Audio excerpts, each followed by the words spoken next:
평생 책을 단 한 권도 읽지 않은 사람보다 평생 단 한 권의 책만을 읽은 사람이 위험한 법이지요. 이것은 매우 중요합니다.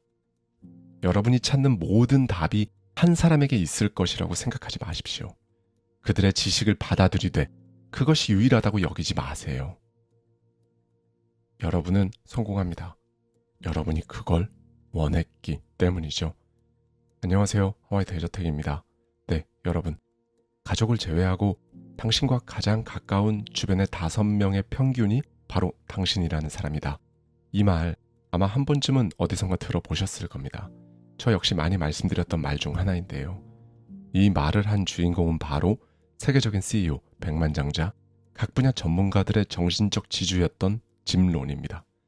그렇다면 짐 론은 우리 인생에 있어서 야망이라는 것에 대해 어떻게 말했을까요? 그리고 우리가 흔히 듣는 너 자신을 인정하고 믿어라 라는 말의 의미와 실제로 나를 인정하고 믿는 방법에 대해서는 또 어떻게 말했을까요? 그리고 궁극적으로는요, 이 야망을 통해 자신이 원하는 삶, 즉 성공하려면 어떻게 해야 한다고 말해줄까요? 오늘은 이 질문들에 대해 정말 명확한 답을 찾을 겁니다. 짐 론의 야망의 힘, 이 책에 담겨있는 인사이트를 가져와서요, 저의 생각까지 더해서 여러분들과 함께 생각해보고 싶은 부분들에 대해 말씀드리도록 하겠습니다. 성공이란 무엇인가? 성공에는 고정관념도 정해진 모형도 없습니다. 그런 것은 존재하지 않아요.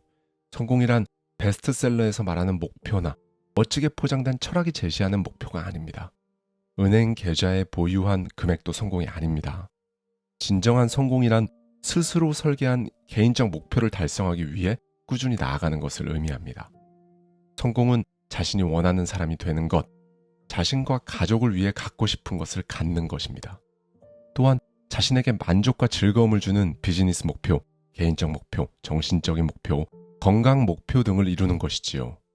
이것이 제가 생각하는 성공입니다. 이러한 성공의 정의는 여러분의 생각과 근본적으로 다를 수 있습니다. 성공의 정의는 하나가 아니니까요. 나는 전 재산을 현금화해서 산으로 들어갈 거예요. 오두막에서 다람쥐에게 먹이를 주며 자급자족하며 살 겁니다. 라고 누군가가 말한다면, 그리고 나중에 이 사람이 말한 대로 잘 살고 있다는 소식을 듣는다면 저는 이 사람이 대성공을 거두었다고 말할 것입니다. 성공을 위해 정해진 길은 없습니다. 자신만의 길이 있을 뿐이지요. 결국 성공은 자신의 인생, 비즈니스, 가족을 위해 자신이 세울 하루, 일주일, 한 달간의 목표를 달성해 나가는 것입니다. 당신이 찾는 모든 답이 한 사람에게 있을 것이라고 생각하지 마라. 성공하기 위해서는 철학과 이념을 조합해서 여러분 자신만의 생각을 만드는 태도가 필요합니다. 그렇기에 우리는 다양한 생각이나 관점에 대해 마음을 열어야 하며, 여러분 스스로의 생각이 확고하게 자리 잡았다면 그걸 강화하고 심지어 방어할 수 있는 방법도 배워야 합니다. 어떻게 하면 이게 가능할까요? 폭넓은 생각에 여러분 스스로를 노출시켜야 합니다. 다른 사람들의 이야기에 귀를 기울이며 다양한 책을 읽어야 합니다. 평생 책을 단 한 권도 읽지 않은 사람보다 평생 단 한 권의 책만을 읽은 사람이 위험한 법이지요. 이것은 매우 중요합니다. 여러분이 찾는 모든 답이 한 사람에게 있을 것이라고 생각하지 마십시오. 그들의 지식을 받아들이되 그것이 유일하다고 여기지 마세요. 출처를 확실히 확인한 다음 여러분 스스로의 방식으로 실행해야 합니다. 다른 사람이 말하는 것을 관심 있게 듣고 받아들이고 기억해도 됩니다. 하지만 그것으로 끝나지 않고 그걸 여러분만의 것으로 숙고하는 과정이 이루어져야 하지요. 모든 각도에서 살펴보세요. 누군가의 추종자가 아닌 스스로에 대한 연구자가 되십시오. 여러분, 야망의 힘을 키우는 것은 각자의 아주 고유한 과정입니다. 모을 수 있는 모든 정보를 모은 다음 다른 사람의 결론이 아닌 여러분 자신의 결론에 따라 자신만의 접근 방법을 만들어야 하지요. 다른 사람의 철학에 속지 마십시오. 그들이 옳지 않을 수도 있습니다. 지식과 정보를 수집하면서 자세히 살펴보고 가장 중요한 것을 찾아내야 합니다. 그러면 이제 자신만의 철학을 갖게 될 수 있어요. 그리고 여러분만의 그 철학은 여러분이 성공으로 나아가는 과정에서 가장 중요한 등불이 될 겁니다. 지금까지 당신이 알고 있던 시간 관리 방법은 사실 다 틀렸다. 여러분 계획에 부여하는 가치, 스스로에게 부여하는 가치, 삶 전반에 부여하는 가치는 여러분 주변의 모든 것에 영향을 미칩니다. 그뿐만 아니라 시간을 존중하는 방식, 즉 각자에게 주어진 하루 24시간을 사용하는 방식에도 영향을 미칩니다. 여러분이 스스로를 인정하는 것, 그리고 시간을 존중하는 것, 이 두 가지는 연관성이 있습니다. 자신을 인정하는 사람은 자기 시간을 사용하는 건 역시 이해하고 존중하기 때문이지요. 부자와 가난한 사람 모두 24시간이 동일하게 주어지지만 두 집단의 차이는 바로 시간 관리에 있습니다. 매일 실천하는 몇 가지의 간단한 규칙으로 여러분의 삶, 여러분의 미래, 여러분의 수입이 바뀔 수 있죠. 하지만 그러기 위해서는 시간 관리를 제대로 이해해야 합니다. 따라서 시간을 효과적으로 관리하기 위한 진짜 도움이 되는 조언을 제시하고자 합니다. 첫 번째, 자신에게 적합한 방식으로 시간을 사용하라. 성공과 시간 관리에 대한 그 어떤 좋은 아이디어라 할지라도 여러분이 그것을 적용할 수 없다면 여러분에게 적합하지 않습니다. 진짜 시간 관리 방법은 바로 시간 관리라는 것 자체를 무시하는 것입니다. 시간 관리를 위해 무엇을 반드시 해야 합니다. 라는 다른 사람의 강요를 받아들이지 마세요. 모든 것에 저항하십시오. 조언을 받아들이되 명령은 받아들이지 마세요. 다른 사람의 의견을 들을 수 있지만 여러분이 원하는 것만 받아들이고 나머지는 잊으세요. 다른 누군가의 성공 모델을 따라해야 한다고 강요하는 모든 시도에 저항하십시오. 시간 활용은 여러분 스스로에게 가장 적합한 방식으로 이루어져야 합니다. 두 번째, 좀 더 다르기 수월하고 개인 시간을 지킬 수 있는 것을 선택하라. 영업 직원에서 관리자로 승진한 어떤 사람이 이렇게 말합니다. 이제 나는 관리자가 되어야 해.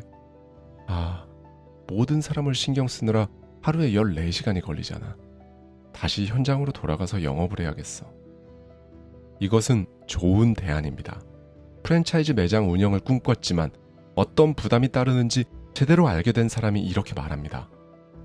온갖 골칫거리와 각종 사건 사고에 질렸어. 사람들을 대하고 사업을 운영하고 모든 일을 책임지는 일이 나랑 너무 맞지가 않아. 이만 물러나야겠어. 이건 역시 정말 좋은 대안입니다. 즉 물러남으로써 더 나은 생활을 얻을 수 있다면 스스로를 압박하지 않아도 되지요. 대표적인 사례를 살펴볼까요? 아빠가 자신과 놀아주지 않는다며 불평하는 여자아이가 있습니다. 아빠는 서류가 가득한 가방을 들고 집에 와요. 내게 안녕이라고 인사하며 머리를 쓰다듬고는 사라지죠. 어째서 아빠는 집에 와서 나랑 놀 수 없죠? 아이의 엄마는 이렇게 설명했습니다. 아빠는 너를 아주 많이 사랑한단다. 하지만 회사에 일이 너무 많아서 전부 끝낼 수 없기에 남은 일을 집에 가져와야 하지. 아빠가 너와 놀 수 없는 건 그래서란다. 그러자 아이는 이렇게 말했습니다. 회사에서 아빠를 천천히 일하는 그룹에 넣으면 안 돼요?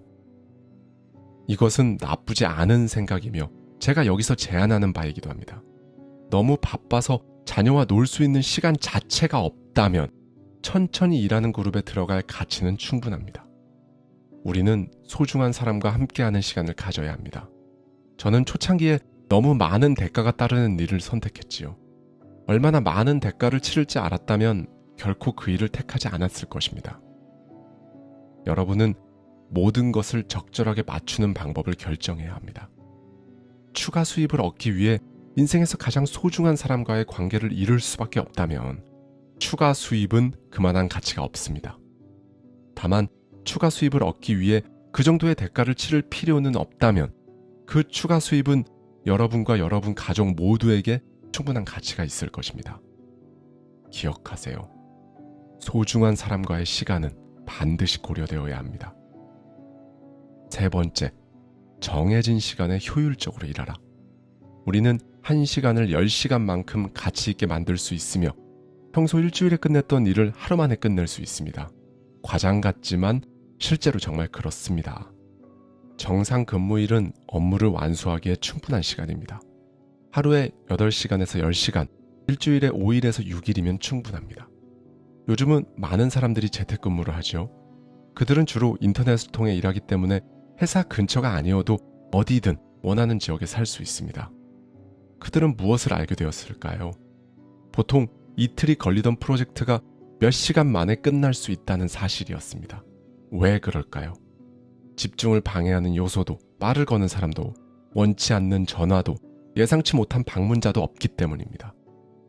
물론 모든 사람이 그런 직업을 갖는 혜택을 누리는 것도 아니고, 재택근무를 하는 모든 사람이 자신에게 주어진 그 환경을 제대로 활용하는 것도 아닙니다. 하지만 사무실에서도 몇 가지 동일한 원칙을 적용해 볼 수는 있지요. 예를 들면 이 시간만큼은 나를 방해하지 말아달라 라는 집중 근무 시간을 팀 차원 혹은 회사 차원에서 정한다면 그 시간만큼은 전혀 방해받지 않고 일할 수 있으며 약속을 잡거나 전화를 받는 것은 특정 시간에 몰아서 할 수 있을 것입니다. 바로 여기에서 개인 발전의 마법이 이루어지죠. 자신이 어떤 사람인지 깨닫고 더욱 가치 있는 사람이 되고 특정 과업을 완료하는 업무 리듬의 가치를 이해하고 더 짧은 시간에 더 효율적으로 일을 완료하고 무엇보다 더 열심히 일하는 사람이 아닌 더 스마트하게 일하는 사람이 되는 것입니다. 당신의 활동을 당신의 업적으로 착각하지 마라. 대부분의 시간관리 전문가들은 시간을 이렇게 관리하라 라고 말해줄 뿐 가장 중요한 것들은 말하지 않습니다. 그래서 저는 시간 관리 시 정말 주의해야 할 사항들, 어쩌면 가장 본질적인 것들에 대해 말씀드리고자 합니다. 첫 번째, 하루를 지배하라. 시간 관리의 핵심 중 하나는 책임을 유지하는 것입니다. 우리는 무언가를 시작하면 그걸 컨트롤하고 관리하고자 하지요. 사업을 시작하고 운영하지만 머지않아 사업에 끌려다니게 되는 것입니다. 여러분은 이따금 멈춰서 잠깐, 이곳의 책임자가 누구지? 라는 것을 생각할 필요가 있습니다. 지배하는 것이 있으면 복종하는 것이 있지요. 이것이 삶의 본질입니다. 여러분은 주인으로 남아 있어야 합니다. 즉, 책임을 맡은 사람이 되어야 합니다. 그렇다면 그 책임을 도대체 어떻게 유지할 수 있을까요? 목표를 글로 적어 항상 가지고 다니세요. 그 다음 중요도에 따라 목표의 우선순위를 정하십시오. 여러분이 종이에 적어놓은 여러 가지 것들 중 중요한 것과 사소한 것, 즉 정말 중요한 일과 단순히 그냥 해야 하는 일을 구분하는 것이지요. 사소한 날인가요? 그에 따라 시간을 조종하세요. 만약 사소한 일이라면 그것에 매달리지 마십시오. 중요하지 않은 일에 너무 많은 시간을 들이거나 중요한 일에 너무 적은 시간을 들이지 마세요. 예를 들어 전화를 하려고 한다면 이것이 중요한 전화인가, 사소한 전화인가부터 결정해야 합니다. 이처럼 중요한지 사소한지 간단한 평가를 통해 몇 개월쯤 지났을 때 엄청나게 많은 시간을 절약했다는 사실을 알 수 있을 것입니다. 두 번째, 활동을 업적으로 착각하지 마라. 흔히 생산적인 사람이 되려면 바쁘게 움직여야 한다고 생각하기 쉽습니다. 그러나 실제로 여러분 주변에서 바쁜 척만 하는 사람들을 본 적이 분명 있을 것입니다. 우리는 바쁜 것에 쉽게 속지요. 많은 사람들이 퇴근 후 집에 와서 하루 종일 이리 뛰어다니고 저리 뛰어다녔어. 정말 정신없는 하루를 보냈어. 라고 말합니다. 하지만 진정한 질문은 어디로 뛰어다니고 무엇을 했는가여야 합니다. 어떤 사람들은 이리저리 정신없이 뛰어다니지만 큰 진전을 이루지 못하지요. 활동을 업적으로 착각하지 마십시오. 오히려 하루 동안 더 많은 일을 할 수 있는 시간을 낭비하지는 않았는지 살펴보아야 합니다. 세 번째, 현재에 집중하라. 지금 하고 있는 일에 집중하십시오. 회사에 도착할 때까지 업무를 시작하지 마세요. 저는 잠이 덜 깨 아직 멍한 상태인데도 샤워 중에 어떻게 문서를 작성할지 생각하며 업무를 시작하곤 했습니다. 이런 방식은 효과적이지 않아요. 회사에 도착한 뒤 업무를 시작하십시오. 아침 식탁에서 일을 시작하지 마세요. 이것은 가족에게 좋지 않으며 업무에도 제대로 집중할 수 없게 만드니까요. 회사에 가는 길에 업무를 생각하지 마십시오. 차로 출근한다면 곧 있을 화상회의가 아닌 운전에 집중하셔야 합니다. 샤워 중에는 씻는 것에 집중하세요. 아침 식탁에서는 가족에게 집중하십시오. 어디에 있든 여러분 자신이 있는 곳에 집중하세요. 머릿속에 다른 곳을 떠올리지 마십시오. 무엇을 하고 있든 그 일에 집중하세요. 이 집중은 효과적인 시간 관리로 그대로 이어질 겁니다. 그리고 바로 이렇게 현재, 지금에 집중하는 것은 효과적인 시간 관리로 그대로 이어질 겁니다. 시간 관리의 또 다른 핵심은 아니오라고 말하는 법을 배우는 것입니다. 저의 동료 한 명은 이런 명언을 남겼죠. 말로 인해 너무 많은 짐을 지지 않도록 해. 너무 빨리 약속하고 너무 친절하게 기분을 맞추려 하면 역효과가 날 수 있습니다. 여러분 스스로를 높이 평가하고 여러분의 시간과 그 시간에는 제한이 있다는 사실을 중요하게 여겨야만 합니다. 네 번째, 모든 사람을 만족시키려 하지 마라. 제가 아는 몇몇 사업가들은 사업에서 큰 성공을 이루었습니다. 그 결과 그들은 수많은 만남을 요청받게 되었지요. 그들은 시간이 얼마나 소요될지 고려하며 각각의 요청을 검토하고 그 미팅으로 인해 얻을 수 있는 기회를 평가한 다음에야 선정합니다. 여러분들도 마찬가지로 해야 합니다. 그저 권위 있게 들리는 제안, 재미있을 것 같은 사교 행사나 이벤트를 즉각 수락하지 마세요. 글쎄요, 라고 말한 다음 여러분의 커리어나 사회생활에 어떤 도움이 될지, 여러분의 야망에 어떤 식으로 도움이 될지, 가족에게 쏟는 시간을 얼마나 뺏길지 평가하십시오. 여러분 스스로와 가족을 만족시키기 위해 노력하세요. 모든 사람을 만족시키려고 애쓰면 안 됩니다. 여러분의 시간은 제한되어 있습니다. 다섯 번째, 사소한 일도 플랜의 일부임을 인정하라. 그날 하기로 한 일을 모두 끝냈다는 것은 매우 고무적이지요. 매일의 성과는 성취의 원동력이 됩니다. 오늘 밤 여러분이 내일의 플랜을 세운다고 해봅시다. 내일은 별다른 일정도 없고 무척 수월할 것 같습니다. 그래서 내일의 플랜에 청소의 날이라고만 적습니다. 다음 날이 되어 여러분은 시간을 내어 책상 위에 작은 메모를 정리하며 청소를 시작하지요. 그런데 일주일 내내 해야만 했던 일이 갑자기 생각났고 매일 걸려오는 사소한 전화들을 받고 통화를 합니다. 결국 하루가 거의 끝나가도록 그날 여러분의 사소한 일정이자 유일한 플랜이었던 청소는 미처 다 하지 못했습니다. 사소한 성과도 중대한 성과만큼 똑같이 중요합니다. 작은 성과를 경험하고 그 느낌을 느끼지 못하면 큰 성과도 경험할 수 없기 때문이지요.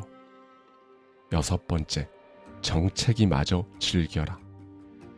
행복은 얻는 것이 아니라 되는 것입니다. 그리고 행복은 여러분이 삶에 제공하는 모든 것을 탐색한 결과 선택권을 손에 쥘 때 행복을 찾을 수 있는 것입니다. 예를 들면 해야만 하는 일이 아닌 원하는 일을 할 수 있는 선택권, 살아야만 하는 곳이 아닌 원하는 곳에서 살 수 있는 선택권, 해야 하는 것에 만족하지 않고 원하는 대로 할 수 있는 선택권 등이지요. 또한 행복은 받고 나누는 것이며 거두고 베푸는 것입니다.